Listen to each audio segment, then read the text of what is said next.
నమస్తే, welcome to YoYo TV. Delhi మద్యం కుంభకోణం కేసులో ఊహించని పరిణామాలు చోటు చేసుకుంటున్నాయి. ఈ కేసులో ఇటీవలే ఎమ్మెల్సీ కవితను ఈడీ అరెస్టు చేసిన విషయం తెలిసిందే. మనీ లాండరింగ్ నిరోధక చట్టం కింద ఆమెను అరెస్టు చేసినట్లు ఎన్ఫోర్స్మెంట్ డైరెక్టర్ తెలిపింది.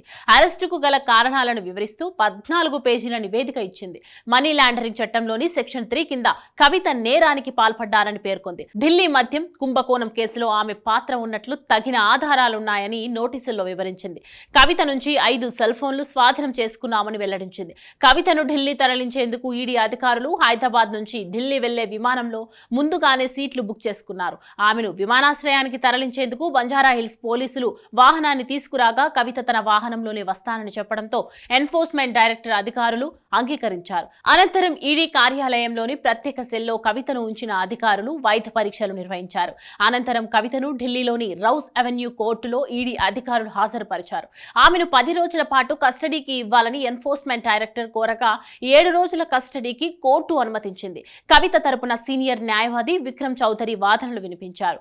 ఈడీ తరపున ఎన్కే మట్టా, జోయబ్ హుస్సేన్ వాదించారు. అయితే కవిత ఈడీ కస్టడీ ఇవాల్టితో ముగిసింది. విచారణ నిమిత్తం గతంలో వారం రోజుల పాటు కోర్టు ఇచ్చిన కస్టడీ నేటితో ముగియడంతో ఇవాళ మరోమారు సిబిఐ ప్రత్యేక న్యాయస్థానంలో ఆమెను అధికారులు హాజరుపరిచారు.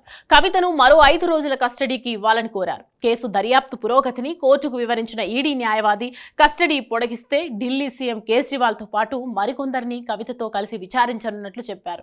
దీంతో కోర్టు మరో 3 రోజులు కస్టడీని పొడిగించింది. ఈ నేపథ్యంలోనే హైదరాబాద్లోని కవిత బంధువుల ఇళ్లలో ఎన్ఫోర్స్మెంట్ డైరెక్టర్ అధికారులు దాడులు చేస్తున్నారు. ఈ రోజు ఉదయం నుంచి ఆమె భర్త అనిల్ కుమార్ బంధువుల నివాసాల్లోనూ విస్తృతంగా తనిఖీలు నిర్వహిస్తున్నారు. మాదాపూర్లోని డిఎస్ఆర్ రేగంటి అపార్ట్మెంట్స్ లో ఉన్న కవిత దగ్గర బంధువు అఖిల ఇంట్లో ఈడీ అధికారులు సోదాలు కొనసాగిస్తున్నారు. ఇదివరకే కవిత భర్త అనిల్ కుమార్ ను విచారణకు రావాలని ఈడీ నోటీసులు ఇచ్చింది. ఇందుకు ఆయన హాజరు కాలేదు. దీంతో ఇప్పుడు బంధువుల నివాసాల్లో ఎన్ఫోర్స్మెంట్ డైరెక్టరేట్ అధికారులు తనిఖీలు చేస్తున్నారు. ఇప్పటికే పలు కీలక డాక్యుమెంట్స్ స్వాధీనం చేసుకున్నట్లు సమాచారం.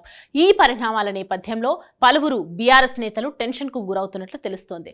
రానున్న రోజుల్లో ఇతర నేతల ఇళ్లలో కూడా ఈడీ దాడులు జరిగినా ఆశ్చర్యపోవాల్సిన అవసరం లేదని అంటున్నారు. చూడాలి మరి ఈ దాడుల తర్వాత ఎవరి అరెస్ట్ ఉంటుందో.